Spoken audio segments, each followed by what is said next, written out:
Watch the two men at the end of the table. The one in the good watch has been talking for 20 minutes. The one in the plain sweater has said 11 words all night. Now guess which one could buy the restaurant? You already know. Everyone knows, somehow without being told. And tonight you are going to learn why. Because the answer is not manners, and it is not mystery. It is arithmetic. The loudest man at the table is asking for something. The quiet one already has it. Here is the rule nobody wrote down. Money does not buy things first. It removes reasons to speak. One by one, level by level, like someone walking through a house at night, turn off the lights. Follow the whole staircase with me, because at the bottom of it, you talk to survive. And at the top of it, silence is the last thing money buys. And somewhere on that staircase, right now, is you. Start at 0, because at 0, every sentence you say is an application. When you are broke, talking is not expression, it is labor. You talk to be believed. You explain that you are smart to people deciding whether to hire you. You explain that you are reliable to a landlord deciding whether to trust you. You explain that you are going somewhere to a girlfriend's father who has already decided you are not. Listen to a man with nothing, and you will hear it under every joke, the interview that never ends. He mentions the business idea twice. He knows the price of things he does not own and says them out loud. He has opinions about rich men, loud ones, because the opinions are the only position he holds in that world. His words work the way his hands work, all day for little, because they have to. At 0, you cannot afford to be misunderstood. Being misunderstood costs you the job, the apartment, the girl. So you correct, you clarify, you perform. The performance is exhausting, and you cannot stop because the performance is the rent. Then the first real money arrives. Call it the first 50,000 that stays, and the first light goes off in the house. The resume voice dies. You notice it in small rooms. Someone underestimates you, and you feel the old reflex rise, the need to list what you have done. And then, quietly, the reflex just sits back down. Let him think what he thinks. You know a number he does not know. It is not enough money to be free. It is enough to stop auditioning. Your stories get shorter. You used to narrate your hustle to everyone because the narration was the only proof it existed. Now the account balance is the proof, and the account balance does not need an audience.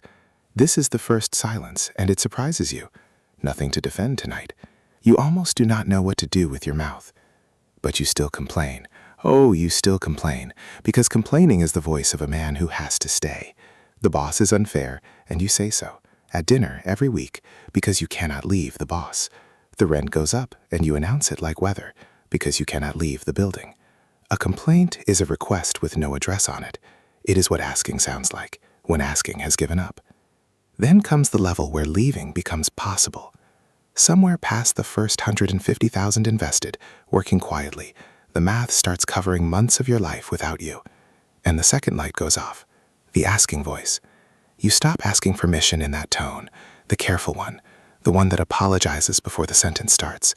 Watch yourself in the meeting the first time you know, mathematically, that you could walk. You say less. What you say lands harder, not because your words improved, because everyone in the room can smell what is missing from them. Need. Need has a frequency, and it just left your voice. And the complaints die with it. Not because things got fair, because complaining is what people do instead of leaving. And now you leave. The unfair boss stops being a dinner topic and becomes a 2-line resignation. The building with the red hike becomes a moving truck. Your friends notice you got boring. You have nothing to vent about anymore. Venting was the tax you paid for having no options, and someone with options has nothing to say. They ask if you are okay. You have never been better. You have never been quieter. They find it strange, and this is the first time your silence costs you something. Remember that.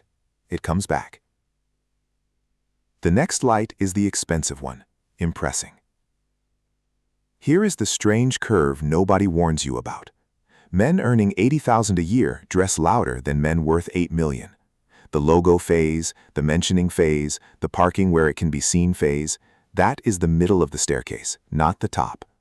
Because in the middle, the money is new enough that you still do not believe it yourself. The audience is not the point. You are the audience. Every impressed stranger is a witness testifying to you, about you. And then at some level, the testimony is over. The case is closed. You know what you have.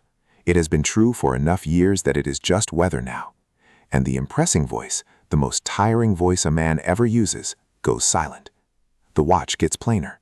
The stories shrink to almost nothing. At a party, someone asks what you do, and you say a little of this and that and change the subject. Not because you are hiding, because there is no jury left to convince. You rest. Higher still, and the silence changes nature. It stops being an absence and becomes an instrument. Because at the level where real things are decided, in the rooms where companies change hands and land changes names, everyone present has learned the same expensive lesson. Words are positions.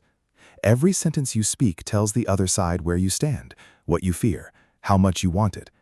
The man who talks first prices himself. The man who explains defends.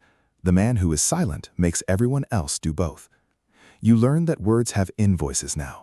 A careless sentence in the wrong room costs more than your first car did. Lawyers read what you say. Partners weigh it. So you develop the habit of the very rich, the pause before every answer, and people mistake it for depth. It is not depth, it is accounting. And here the staircase turns dark for a moment, so be honest about the cost. The silence isolates. The old friends read it as distance, and they are not entirely wrong. The new people study it, looking for the door in it. You sit in rooms where everyone is quiet in the same trained way, and you miss, with an ache you would never say out loud, the table where men shouted about football and money they did not have. Loud was warm. You traded warm for calm, and nobody told you it was a trade. The quietest men in the world are not at peace. Some of them have simply run out of people to talk to who do not want something. That too is at the top of the staircase, sitting right next to the freedom, and they do not sell one without the other. Now, before the last light, turn around and look down the stairs at yourself. Try this for 1 week. Every time you hear yourself talking, in a meeting, at dinner, in the comment section, ask one question. What am I asking for right now? To be believed? To be approved? To be included? Forgiven? Admired? You will be shocked how rarely the answer is nothing. Your noise is a map of your needs. You are exactly as loud as what you still require from other people. We all are. That is the whole diagnosis, and it costs nothing to run. The poor pay for everything with words, because words are the only currency that never runs out. Explaining, promising, performing, complaining, it is all payment. Money's real product was never the car or the house. It is the right to stop paying in words. So here is the last light in the house, the one of the top. It is not strategy. It is not mystique. The quietest man in the room is not performing quiet, and he is not hiding a fortune, although he may have one. He is simply a man with no open cases. Nothing to prove, because the proof exists. Nothing to ask, because the answer is his to give. Nothing to defend, because he no longer minds being wrong in your eyes, only in his own. Every sentence he ever needed to say has been said, or paid for, or outgrown. What is left when all the lights are off is a man sitting comfortably inside his own life, spending words the way he now spends money, rarely, precisely, and only on what he actually wants. Back at the restaurant, the man in the good watch is still talking. Listen to him now with new ears. Hear the applications inside the anecdotes, the small invoices attached to every boast. He is not annoying. He is paying. He is somewhere on the staircase, in the loud middle, working his way up in the only currency he has plenty of. And the man in the plain sweater finally says his 12th word of the night.